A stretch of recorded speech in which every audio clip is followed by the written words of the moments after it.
Hello everybody and welcome to a brand new episode here of the Broken Test, where I take a average Joe CO and put him up against the Broken Bunch, the Busted Few, the Auto Win Buttons, just to see if they can actually win or stand a chance against them. Today, in episode 5, we go up against a Colin player, so everybody's favorite little rich boy of the Blue Moon Army. He's a very popular pick when it comes to the Broken COs because of his deduction of cost of deployment. So we'll get into that in just a second here. But today, we're playing on a 3-base map with an airport. Now we got some HQs in the middle, lots of cities to play around with, a little bit of terrain, so I thought it was a pretty interesting map. It's called Apocalyptic, so yeah, we're gonna go ahead and see what happens here. So we're gonna get into the COs. So obviously Andy, you know, we've gone over him many times. One of my favorite COs, the guy that I decided to play as the majority of these games.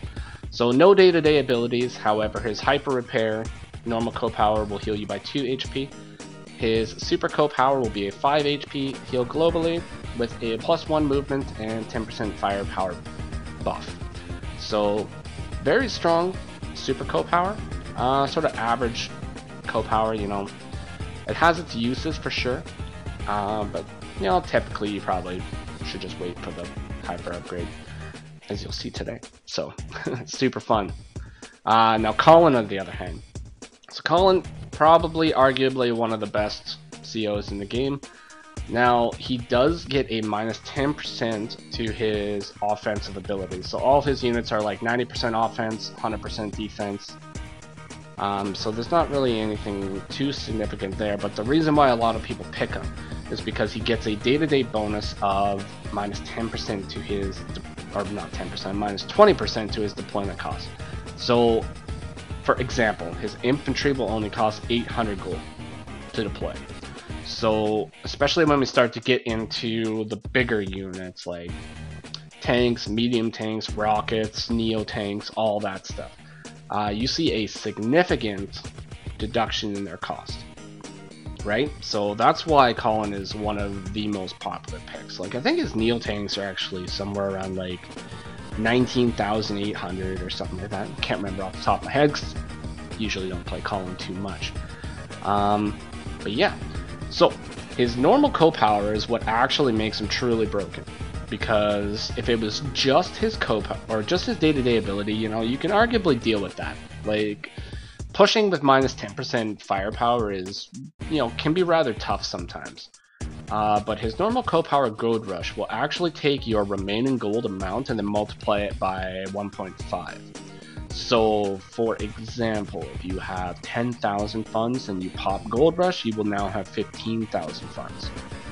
So, being able to play around with that can be very powerful, and the fact that it is only a 2-star power, right? You can get it arguably very quickly, and especially once you start to get a couple like big units out on the field, that power will charge very fast. Now his underutilized Super co-power is actually arguably one of the strongest ones as well, though most people don't actually use it. Just because Gold Rush is super powerful. But his Super co-power, Power of Money, will actually give you a 3%, I believe it's 3% bonus to your offensive power per 1,000 funds that you have. So that can be very powerful as well, especially once you get into having a lot of funds. Yeah, so watch out for that if you're ever playing Colin in high funds, because it is quite possible that he would probably forego using Gold Rush and just use Power of Money on you. Yeah, so that can be extremely powerful. But not a lot of people use it, so you really don't have to worry about it too much. So, with that being said, let's go ahead and take a look at the match here. Interesting fact here is my opponent here, I want to say Erg. I think that's how you pronounce his name. If that's not, I apologize. This is actually his first match on Advanced Wars by Web. Ever, apparently. So, I'm honored to be your first match. Thank you for joining, Erg. Wish you all the best playing Advanced Wars by Web. And, yeah, hopefully you do fantastic and meet a lot of good people on the way. So let's go ahead and take a look at the game here, right? So, you know, first turn, second turn, standard infantry builds, nothing out of the ordinary. So I immediately moved down to try to capture that base right there in the middle. You know, as we all know, if there is a neutral base on the map, super important to try to go for that right away. For sure. So I decided to kind of forego capturing any of these properties with this first infantry, and I want to get this one right away. Mostly because I just want it. That's really all there is. Also, I feel like this is going to be contested very, very soon, especially with 2 bases versus 1 up here, right? So I want to make sure to just get it out of the way. And it looks like Colin is actually moving over here to probably capture this base first. So, nice move, very interesting. We'll see what happens with it. So yeah, so we can see here on day 3 he's already getting a recon out. Now a recon actually out of this property is, you know, not a bad idea at all too, because this is all roads connecting here, right? So this recon will actually have full movement pretty much going all the way up to here. Or 1, 2, 3, 4, 5, 6, 7, 8. Yeah, so he would have full movement going up to here. So pretty good.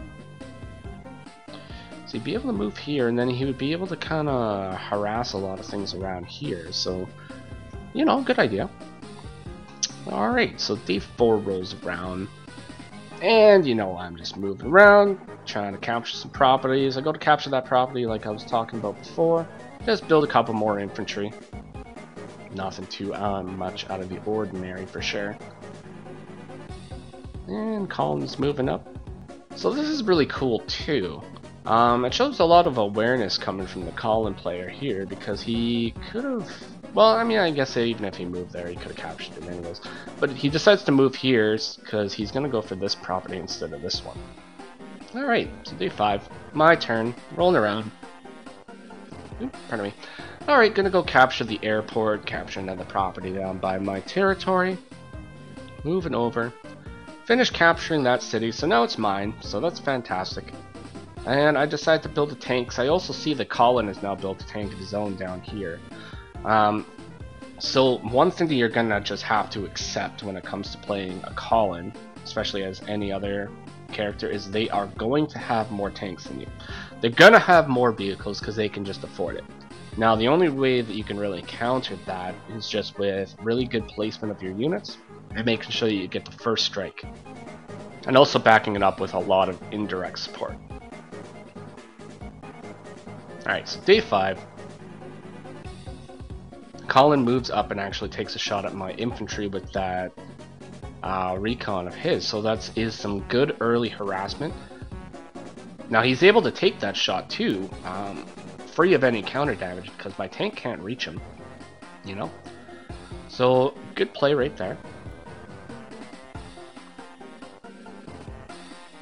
And so he's taking his time capturing the airport down here too, because he knows, I think he probably knows, well, I don't know if he knows for sure, but in my mind, Colin is going to have ground superiority, especially very early on in the match. So, I mean, having air units even this early on is probably not even going to really be worth it for him at the moment. But it's my thought, at least, on it. So yeah, maybe he was just slow on capturing it, but either way, I think it was a good play, actually, just leaving it a little bit longer. Make sure that you get a few of more of your units like out to the front. Good idea. So, you know, I try to not let it bother me too much that I just took a hit there, so just moving all my infantry down, doing some captures, moving my tank close to put pressure on this guy right here. The nice thing is now this recon can't actually reach this guy, Captain, so this guy is going to get the capture. So pretty good. This tank is kind of, it's getting pretty close, right? So I want to be aware of that. And this turn I just build more infantry. I don't actually decide to build any more vehicles just because I really can't really afford it at this moment. So So yeah, Colin moves all his infantry around. The recon decided to leave this guy alone as he's moving down here now. So he's going to start harassing this side, which is actually kind of smart because I have no vehicles on this side yet. So this recon, as it stands right now, is going to have pretty much free reign on pretty much this entire side of the map. So good placement there. Now I go and capture a few more properties, move my tank down to sit on this city right here. Now in hindsight, I probably should have taken this infantry and actually just maybe pulled it back or moved it over here. Because using it as a blocker right here might not be a great idea, because this tank probably wouldn't actually be able to do too much damage to this one anyways, like maybe take it down to like 7 or something, so yeah, I can't really see too much happening with that. So yeah, I decided to move a lot of my guys down, ended up building a artillery, a tank, and another infantry this turn, because now it's day 7 and Colin has 2 tanks and a recon on the field with an equal amount of infantry. So yeah, things are getting kind of spooky for sure. I'm a little intimidated, but I'm gonna not let it bother me that much. So this recon actually moves up and takes a shot at this guy. Which is actually still out of range of this tank because of these forests that are in the way here. So clean shot, can't really do much about that. And the tanks move into position over here. So this is an interesting position. He's not moving ahead too much because he doesn't want this tank hitting them. This tank is in the middle to apply a lot of pressure over here. So smart play right there. For sure. Ends up building an artillery, another tank, and an infantry this turn as well. Finishes the capture on the airport. So now, 4 tanks and an artillery versus my 2 tanks and an artillery. So things are not looking very good for old Andy over here. But you know, I gotta keep trucking along, right? Doing my best. So I stopped the cap on this guy with 2 of my own infantry. I know that most likely those guys are going to, unfortunately, perish. They're not going to stick around for too much longer. So, why did I do that attack? I don't really know. But I thought it was a good idea at the time, right?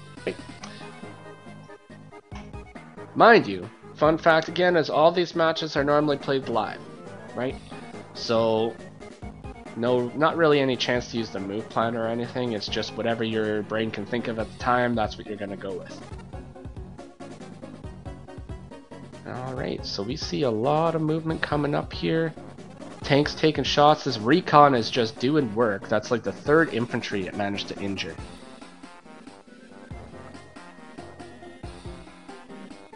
Actually join caps here too, which is pretty interesting. Does he take the shot? Yeah, he does. Okay, and he managed to do 40% damage. Okay. I thought maybe he was only going to do 30, but he does 40, so yeah, that's pretty good. He knows that he has the tank advantage, right? So even being able to take a shot with a tank there, you know, he knows I can't really do much about that. So yeah, he builds a battlecopter this turn, another tank, and 2 more infantry. So we can see that even with 15,000 funds, like, he's able to just stretch those funds so far. Alright, so I take a shot at that tank, take it down to 2, put my artillery in position to defend, take a double shot at the infantry cap in the property over in the west there. Yeah. And I finally take out that recon that has just been harassing my guys since the start of the game. Alright. So I decide that this is probably the position that I'm going to have to hold.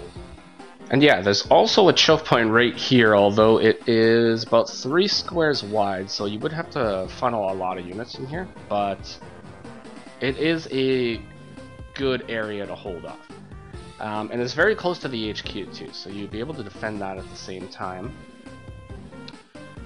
So yeah, we're gonna see what happens next. Battlecopter is moving in, infantry moving up, taking shots. Joins up this guy too, so that's kind of cool. So even though this is this guy's first game in Advanced Wars by Web, you can tell that he's fairly experienced when it comes to the game in total. So he's making a lot of like very good plays. You know, he's not pushing up really too far, so he's got a lot of good awareness. So, well, props to that for sure. Alright, so boom, takes another shot there, takes a shot here. And does he move up with that one? No. Okay.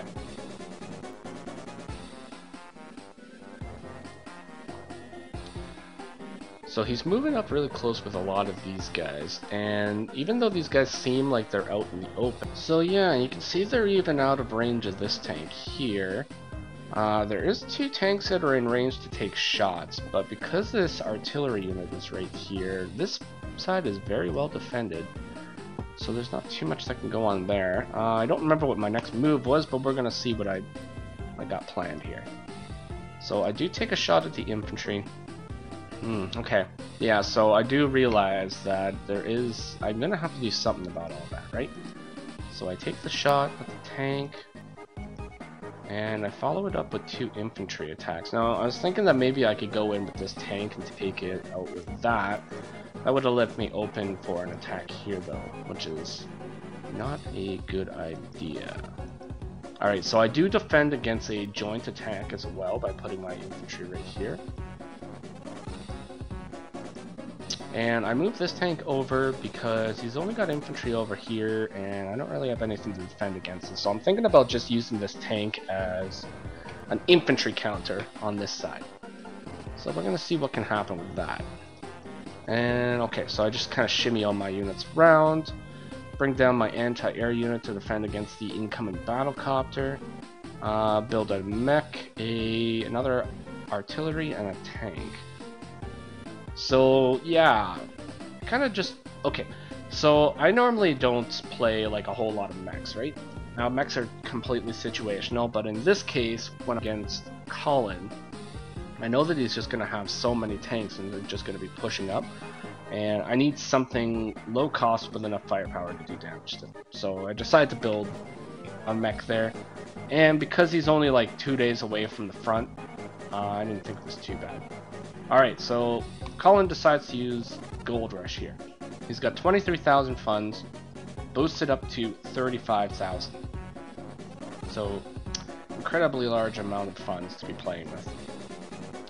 Now we're just going to kind of go through this turn rather quickly, just to see what happens.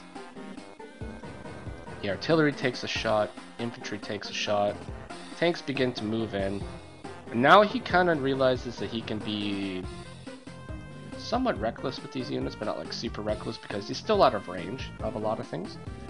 But yeah, so he moves them in. Alright, so at this point, I don't really have too much that I can do. A lot of my units are injured, and that's pretty much about it. But I do move my anti-air unit in to take out the battlecopter at least. Take another shot at the infantry over in the west. Move my 2 1 HP infantry back, and kind of just take up a defensive position up here now. So I'm still holding this choke point over here. This side is a little bit open, but it's not like too bad, right? I move my mech into position to add a little bit of support. End up building 2 artillery this turn and an infantry. So in hindsight, you know what? I probably should have actually re-fortified infantry from this side over here, and then built my vehicles from here, because they would have been in the front lines like a lot quicker, right?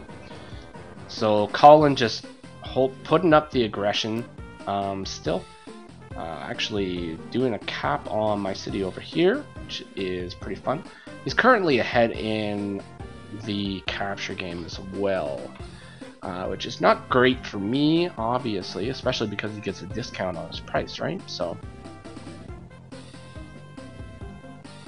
yeah, and I end up losing my anti-air unit here too, which is unfortunate, but it did manage to take out one of the battlecopters, so I was okay with that. But he does have another battlecopter on the way now, and just pumping out the tanks, just pumping them out one after another.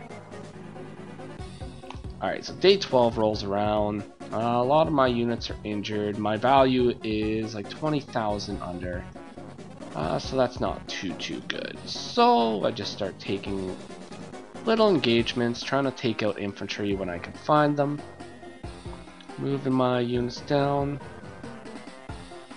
Stopping the cap on that city. So I think that's super important to do.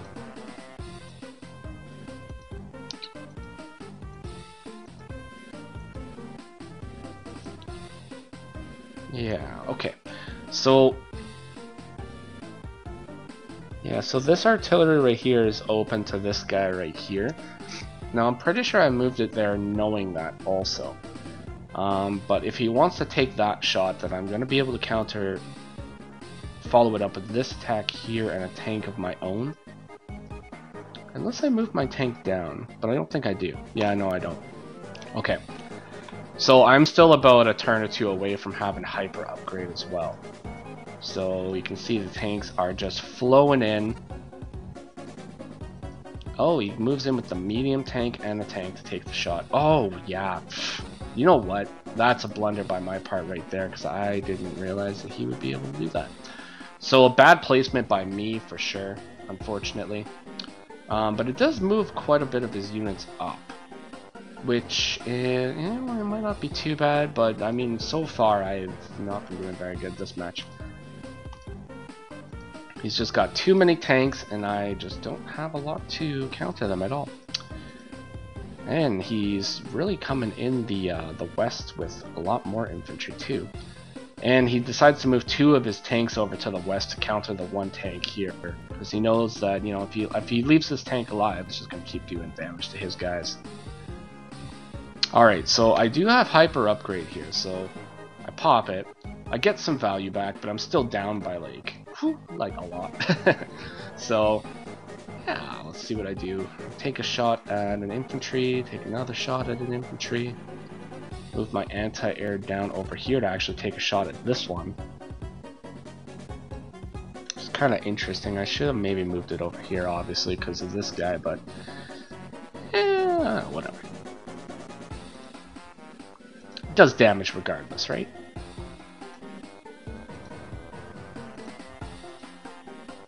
Okay, following up a lot of attacks. So I do manage to do quite a bit of damage this turn, like almost 20k worth of damage. But you know, it's probably not enough in the long run.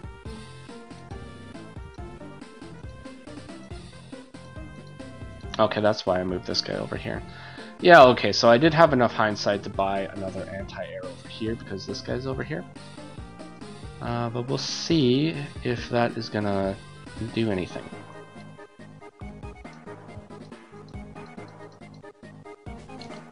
So this player is actually a huge fan of joining up his units too, which is kind of nice. So obviously joining units is like very situational, but in this case, every time he's joined his units, like it's been with a purpose, right? Not just joining them willy-nilly. Oh, activates another gold rush this turn too, after getting some combat damage. And moves in. Takes quite a few shots. Moves the medium tank down to get some healing. Joins up. I think that join was actually just for extra funds, or was no? It was just a 1 HP guy. Okay. Or was it? No. Hold on. Oh, it joins a 6 with a 5. Okay. So yeah, it gets some extra funds from it, but mostly just making a full unit there. Okay. Has enough foresight to actually pull his units back down here too out of artillery range, which is a good move. Oh, for sure. Okay, so we're gonna see what I can do here.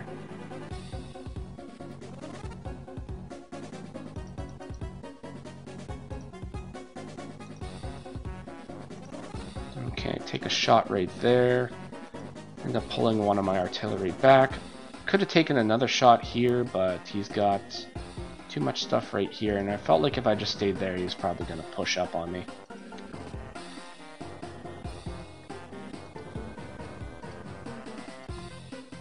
And I think pretty much at this point too, I kind of just realized that I'm probably not gonna win this match. Unfortunately, right? So, you know, I just do my best to kind of defend, right?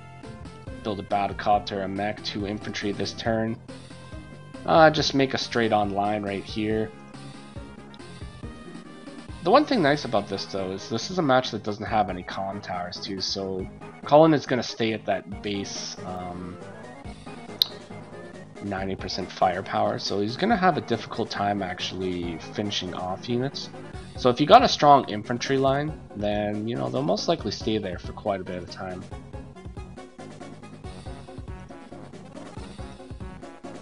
Activates his 3rd gold rush of the game. So I've gotten 1 super co-power, and he's gotten 3 gold rushes so far. So that's one of the reasons too why gold rush is just so broken, right? Especially once you get a lot of like big units, you know, you just get it so often. It's like almost nothing that you can do.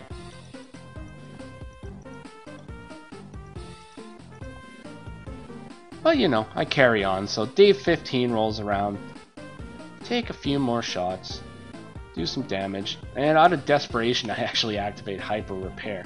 So, I mean, it's not a bad idea. I do get some healing here. The front line gets healed.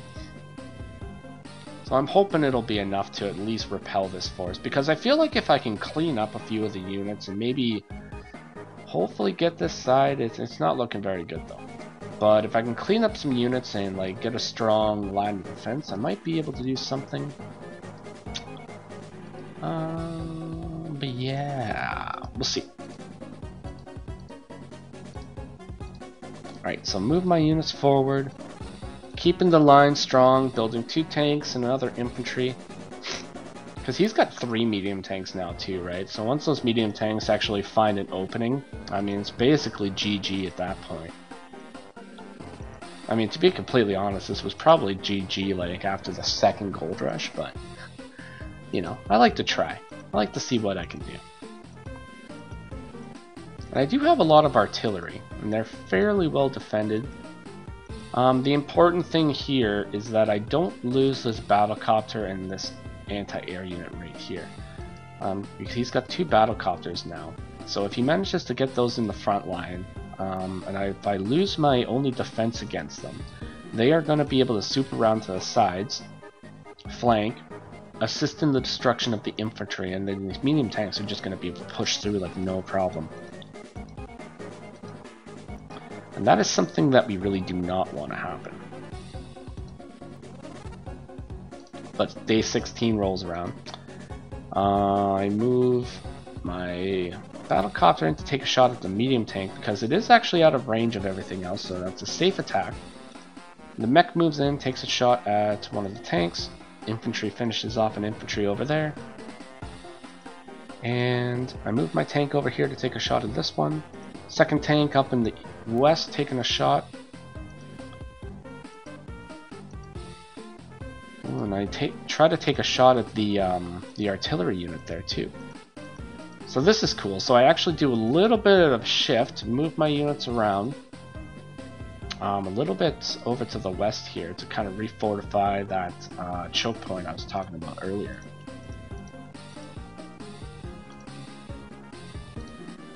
Because when you're up against somebody that has a lot of funds and they have a lot of like big units, right?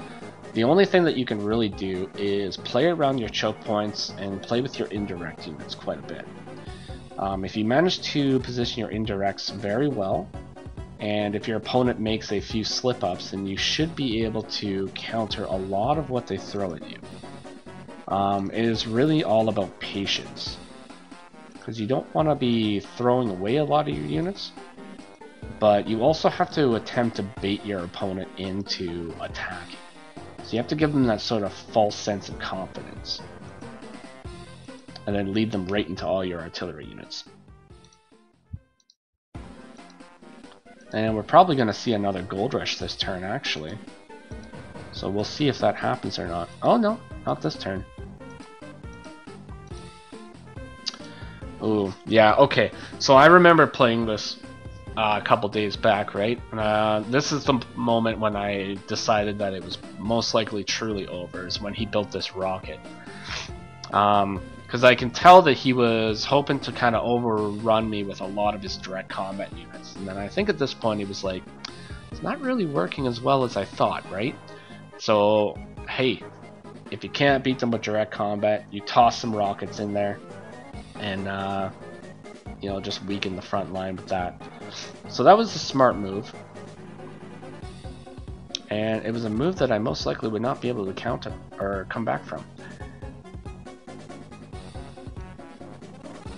I do manage to do a little bit of damage here. Activate another hyper repair to heal my front lines here. So I do manage to do that.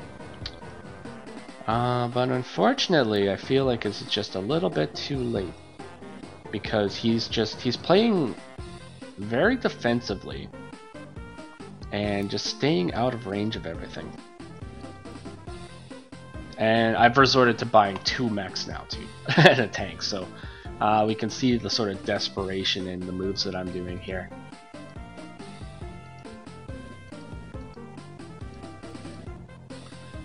Ooh, and a medium tank rolls up and takes a shot at the mech and counters it with another battlecopter. So that is unfortunate right there. Is that battlecopter out of range of this guy too? He is too. So the only way I can counter this battlecopter is with this one. And if I take that shot, that leaves me open to losing it too. Which is super not good. Super not good. Still doesn't use Gold Rush too. Maybe he's saving up for Power of Money at this point. It's actually not a bad idea too, because now he's got like such a... Well, you know, he doesn't really have too much more of an advantage when it comes to like total, but like just the sheer power of the units that he has is where a lot of his strength actually does come from. Okay, so day 18. He didn't really do much this turn, but he did manage to sort of, or I didn't really do that much this turn. Just kind of shifted a few units around, taking shots. Now he's moving up. The rocket does take a shot. Now this rocket taking that shot, I probably wouldn't have actually done that. The only reason is I would probably have brought this rocket and moved it right here. Because if it's right here, then it would be able to start firing on this guy, which would force me to move over a little bit. Once I move over, he would move the rocket up again 1 square and cause me to even move further. And by doing that and defending it, he would just keep pushing me away, which would lead me away from this choke point and make it so he could actually easily attack me a little bit more. So that's my thought on the situation, at least.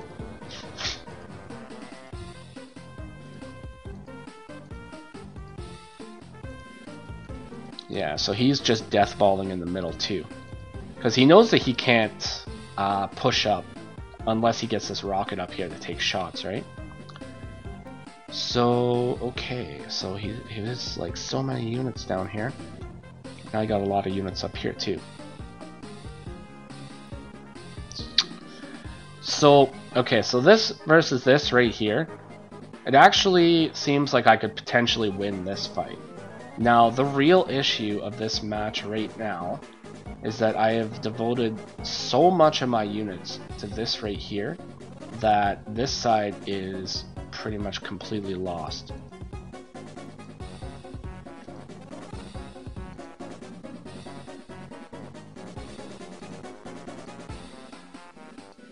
Okay, so, alright, so this is a mistake on my part right here too. I should not have pushed up that little tiny bit, I don't think. Because that puts me in range of this rocket, which I was not really thinking of.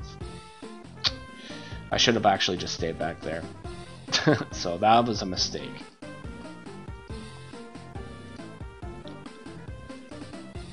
Okay, so... yeah, so this is the moment when the Western Front has fallen. I do not have any presence over there anymore. And he activates a Gold Rush, gets 23,000 funds, and he moves up a lot of his units to do heavy damage. Alright, so day 20. What do I do? So I activate another hyper repair, and I think this is the turn that I just gave up. So I just kind of move a lot of my units up here, taking shots, all willy-nilly, and then I resign. Alright, didn't work out for me, right? So I think my major mistake here was definitely during that last turn, just pushing up that one square. Huge mistake, should not have done that at all. Could I have possibly kept fighting this? It is possible.